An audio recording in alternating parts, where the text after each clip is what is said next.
Welcome. If you want to install AdBlock on your Nokia 7.2 and you don't want to connect any external application to your browser, I recommend you to go for the Play Store and get the Opera Mini browser. So let's type on the search pool the Opera Mini, click on the install button, and then you can just open it. And right now when we enter the website, when you can find ads,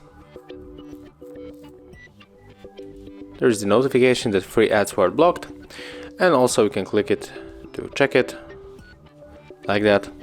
So we can scroll right here and we cannot find here any ads. So thank you guys for watching, leave thumbs ups, comments and subscribe to our channel.